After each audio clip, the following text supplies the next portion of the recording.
In this video, we'll be going over how to break down questions for the CASPer exam. In case you're new here, I'm Jith. I finished in the top quartile of the CASPer exam.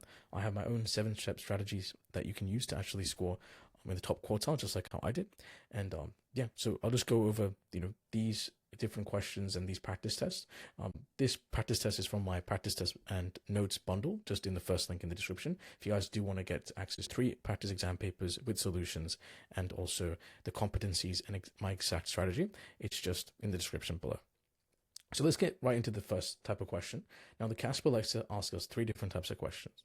So the first type of question is the situation-based question. The second type of question is a personal question. Maybe they'll ask us, well, what is a book that has really impacted us? What's a time where we showed leadership? Or what's a time that we had to break some bad news to somebody? So that's the kind of things that we're dealing with. Now, the third type of question is very rare, and it's a wild type question. They might ask you a question like, well, if you could be any animal, what animal would you be?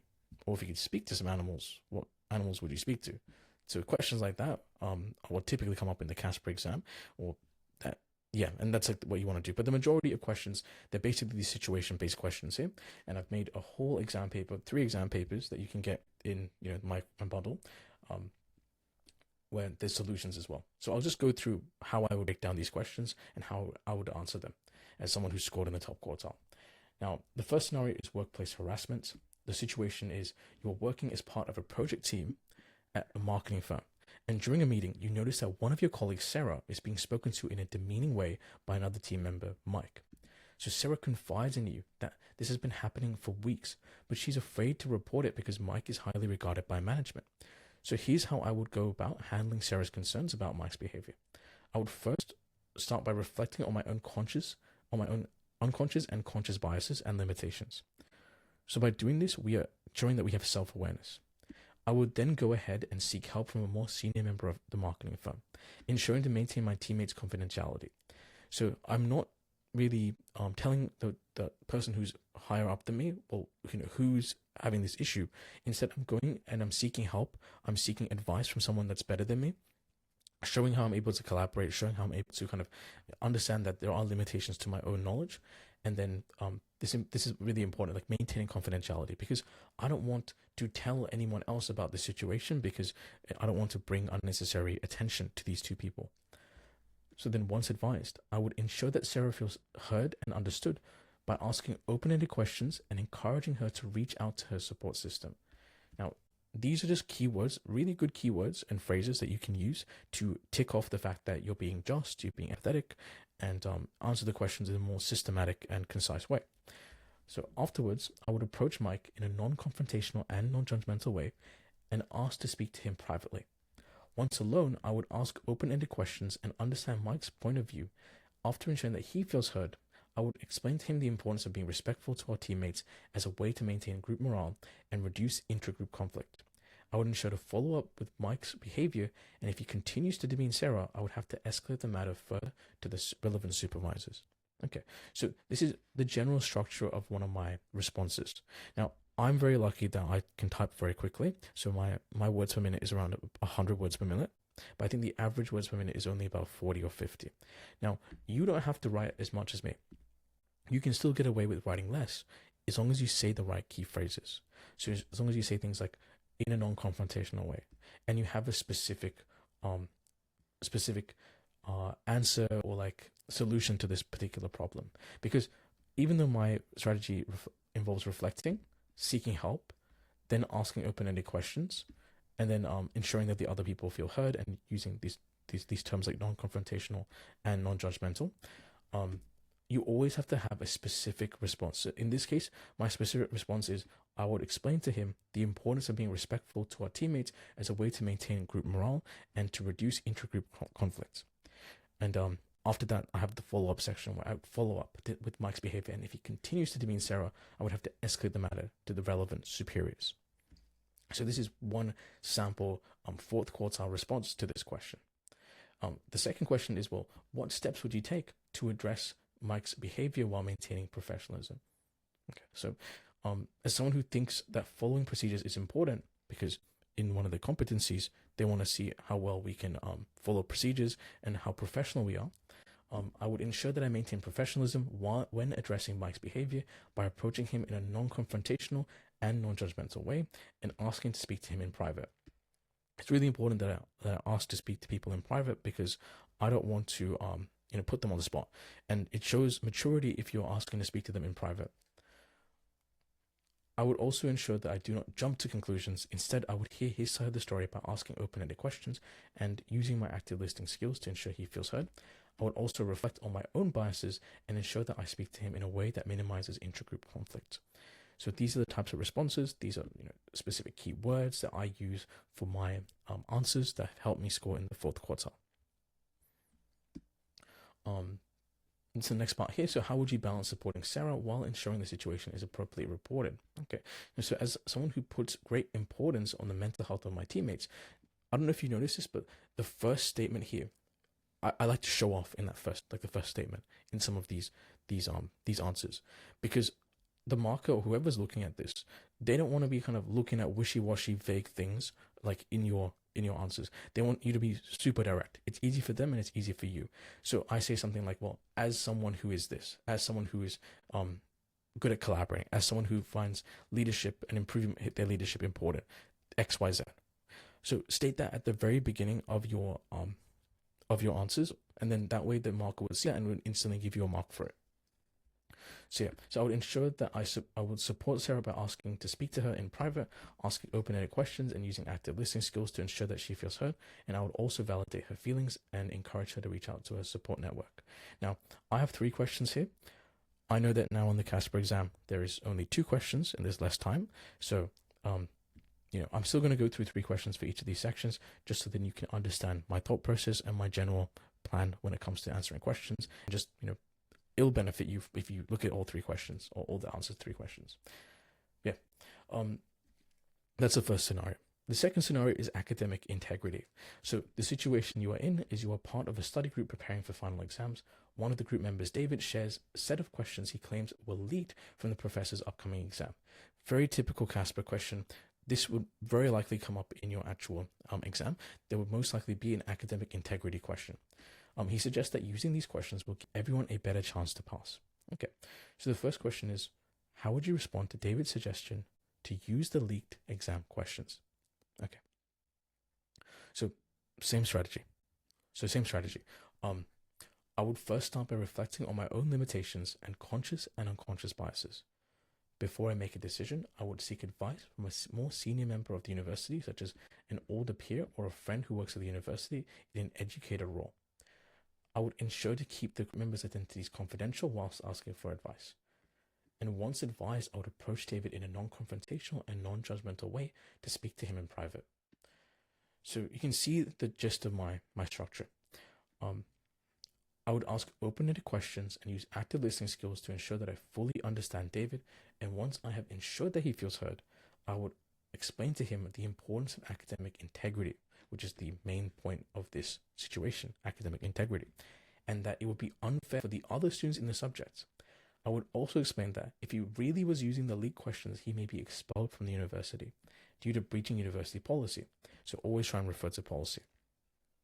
As such, I would encourage him to not use the leaked questions, and I would follow up on a later occasion, and if he did cheat on the exam, I would encourage him to admit his cheating to the relevant supervisor. Now, it's really important that if someone has done something wrong, you aren't the first person that goes and dobs them into the supervisor. You want to give them an opportunity to admit themselves to whoever their supervisor is, whoever their boss is, or whoever is like managing them, that they've done something wrong. We don't want to be going straight to that person and be like, hey, this person did something wrong. Yeah. And what actions would you take to ensure that your study group upholds academic integrity? Now, here's how I would answer this question. So I would first reflect on the responsibilities within the group and recognize any potential biases I might have. So, understanding my limitations and also my biases. I would seek advice on how to handle this effectively by consulting a senior peer or mentor whilst keeping my group members' identities confidential to maintain trust. And following this, I would ensure a private and respectful conversation with the study group members to collectively establish shared values around academic integrity. I would use open-ended questions to invite them to share their views on how we can maintain honesty in our work. And this would ensure that everyone feels heard and feels as though they are a part of the solution, rather than feeling judged, rather than feeling judged. So we're basically creating a safe space where people can come forward and then basically, say whatever they need to say. Yeah. If needed, I would suggest creating a study plan to help prepare us thoroughly and reduce the temptation to seek unfair advantages. Finally, I would ensure that the group members remain accountable by checking in with each other regularly and promoting transparency about our study methods. Okay, so this is how you'd answer that type of question. Like I said before, your answers don't have to be this long. I write this much because I can type very quickly, and I can probably talk double the speed I'm talking in this video, and still have it make sense. But if you are someone who is kind of like an average speed typer, or someone who doesn't speak that quickly, you can make this even more concise. I've just made them bigger so then people know what you have to put in, and it's just easier to understand something that's a bit longer than something that's shorter. But yeah, but that being said, you can write much less than this and still get away with a really good mark. Yeah, I think this one's a really, really big one, but I'll go through it anyways. How would you handle the situation if most of the group decided to use the leak questions and you disagreed? Okay, so I would first take a moment to reflect on my own biases, recognizing the pressure to conform before making any decisions. I then seek guidance from a trusted mentor or older peers, ensuring that I share the situation without revealing the identities of those involved. So this would ensure that I gain clarity on the best course of action. Okay, so once I have enough information, I would approach the group in a non-judgmental and non-confrontational way and ask to speak to them in private. I'd use open-ended questions to understand their reasoning and actively listen to their viewpoints without judgment. After ensuring that they feel heard, I explain the serious consequences of academic dishonesty, both for their personal integrity and their academic future, such as the risk of expulsion. I would also highlight the importance of fairness towards other students who are studying fairly. If they still decide to use elite questions, I would firmly but respectfully communicate that I cannot participate in such actions, as it goes against my values. If their behavior continues, I would have to report them to the relevant university superiors. Furthermore, I would distance myself from the group and focus on preparing for the exam without the leaked questions. All right, so let's get to the medical ethics questions. So the situation is you are a medical intern on your rounds and you come across a patient who refuses life-saving treatment due to religious beliefs. The patient's family is pleading with the medical team to intervene despite the patient's refusal, and the senior doctor asks you to share your thoughts on the situation. Okay, so yeah, all right, that's a pretty big scenario. Here's how I would answer this question. So how would you balance patient's autonomy, which is really important, with the family's wishes in this situation? So same, relatively same structure.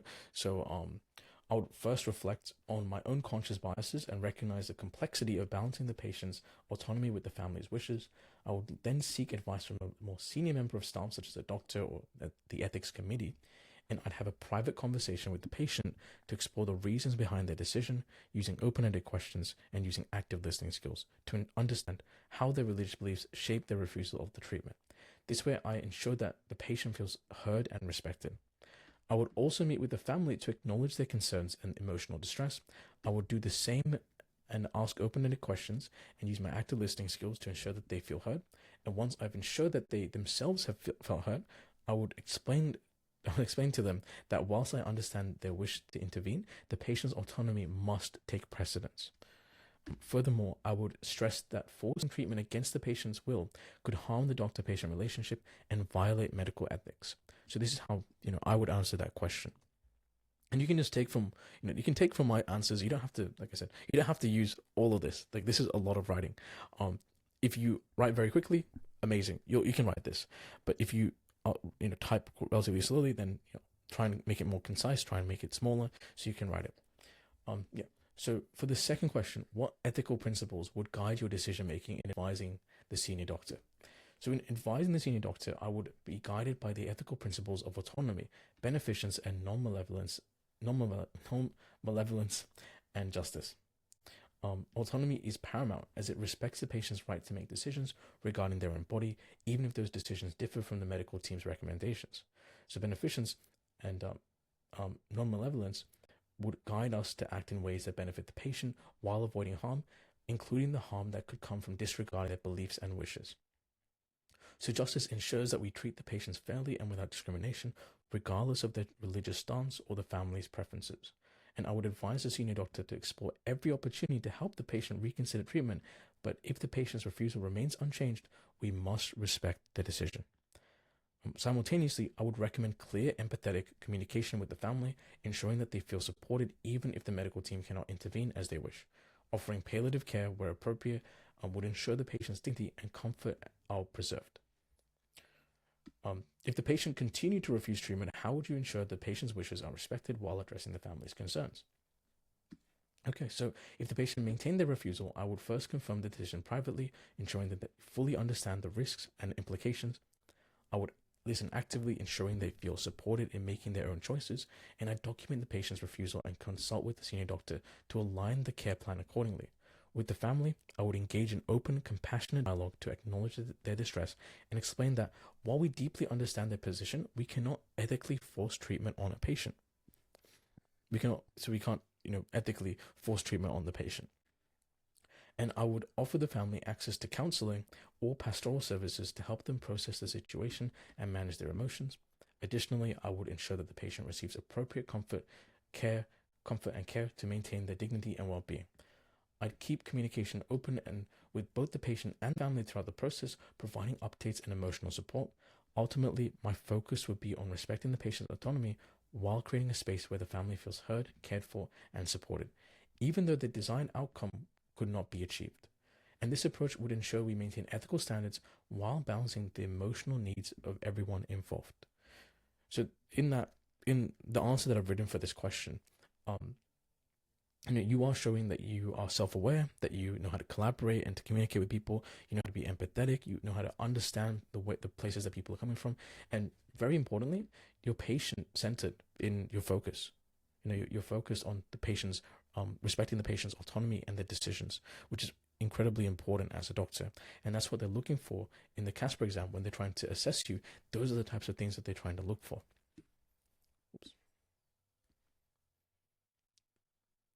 Okay, I think this video is long enough, so I'll probably leave the other scenarios for a different video.